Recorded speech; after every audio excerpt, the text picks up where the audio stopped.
people followed him because they saw the signs he had performed by healing those who were ill.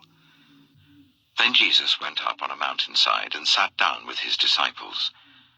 The Jewish Passover festival was near.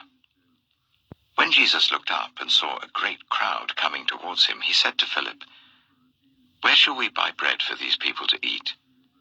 He asked this only to test him, for he already had in mind what he was going to do. Philip answered him, "It would take more than half a year's wages to buy enough bread for each one to have a bite." Another of his disciples, Andrew, Simon Peter's brother, spoke up. "Here is a boy with 5 small barley loaves and 2 small fish.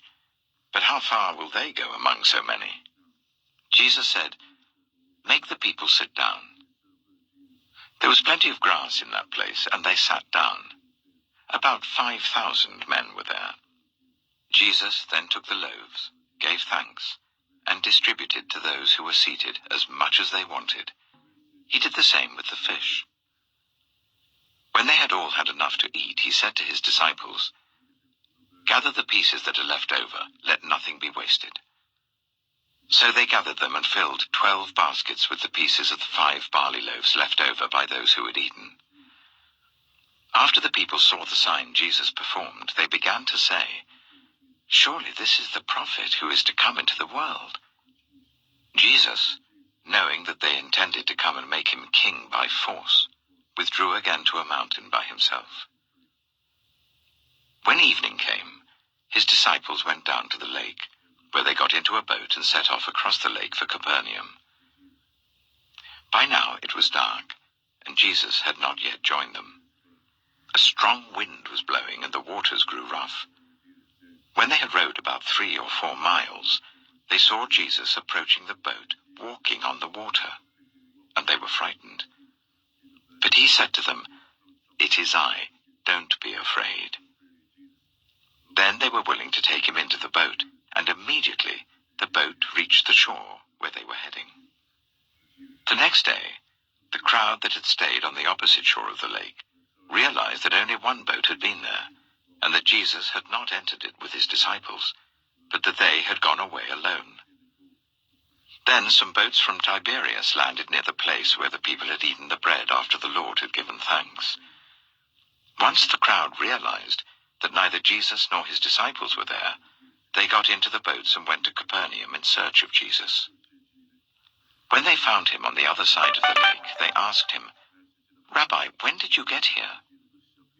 Jesus answered, "Very truly I tell you, you are looking for me not because you saw the signs I performed, but because you ate the loaves and had your fill. Do not work for food that spoils, but for food that endures to eternal life, which the Son of Man will give you. For on him God the Father has placed his seal of approval." Then they asked him, "What must we do to do the works God requires?" Jesus answered, "The work of God is this, to believe in the one he has sent." So they asked him, "What sign then will you give that we may see it and believe you? What will you do? Our ancestors ate the manna in the wilderness, as it is written, he gave them bread from heaven to eat." Jesus said to them, "Very truly I tell you, it is not Moses who has given you the bread from heaven, but it is my Father who gives you the true bread from heaven. For the bread of God is the bread that comes down from heaven and gives life to the world." "Sir," they said, "always give us this bread." Then Jesus declared, "I am the bread of life. Whoever comes to me will never go hungry, and whoever believes in me will never be thirsty. But as I told you, you have seen me, and still you do not believe. All those the Father gives me will come to me, and whoever comes to me I will never drive away. For I have come down from heaven not to do my will, but to do the will of him who sent me. And this is the will of him who sent me, that I shall lose none of all those he has given me, but raise them up at the last day. For my Father's will is that everyone who looks to the Son and believes in him shall have eternal life, and I will raise them up at the last day." At this this, the Jews there began to grumble about him because he said, "I am the bread that came down from heaven." They said, "Is not this Jesus, the son of Joseph, whose father and mother we know? How can he now say, 'I came down from heaven'?" "Stop grumbling among yourselves," Jesus answered. "No one can come to me unless the Father who sent me draws them, and I will raise them up at the last day. It is written in the prophets, 'They will all be taught by God.' Everyone who has heard the Father and learned from him comes to me. No one has seen the Father except the one who is from God. Only he has seen the Father. Very truly I tell you, the one who believes has eternal life. I am the bread of life. Your ancestors ate the manna in the wilderness, yet they died. But here is the bread that comes down from heaven, which anyone may eat and not die. I am the living bread that came down from heaven. Whoever eats this bread will live forever. This bread is my flesh, which I will give for the life of the world." Then the Jews began to argue sharply among themselves, "How can this man give us his flesh to eat?" Jesus said to them, "Very truly I tell you, unless you eat the flesh of the Son of Man and drink his blood, you have no life in you. Whoever eats my flesh and drinks my blood has eternal life, and I will raise them up at the last day. For my flesh is real food, and my blood is real drink. Whoever eats my flesh and drinks my blood remains in me, and I in them.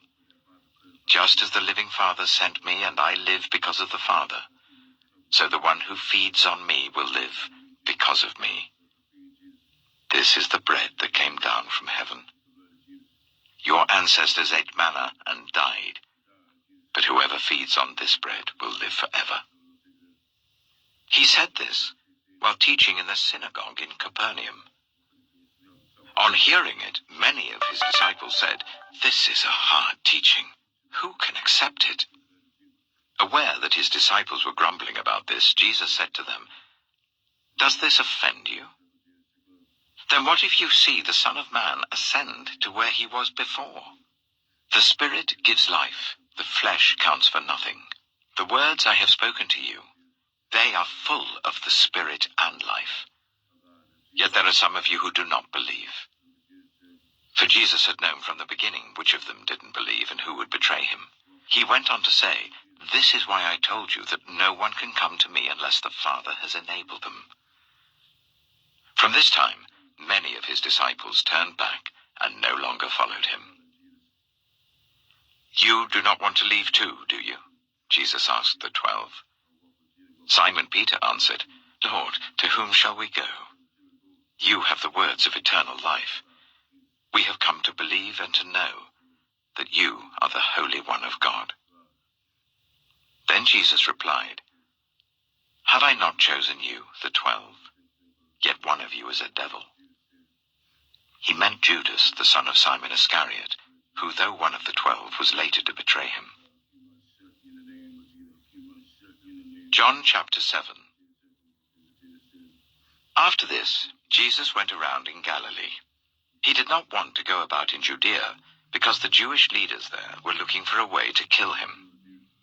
But when the Jewish festival of Tabernacles was near, Jesus' brothers said to him, "Leave Galilee and go to Judea, so that your disciples there may see the works you do. No one who wants to become a public figure acts in secret. Since you are doing these things, show yourself to the world." For even his own brothers didn't believe in him.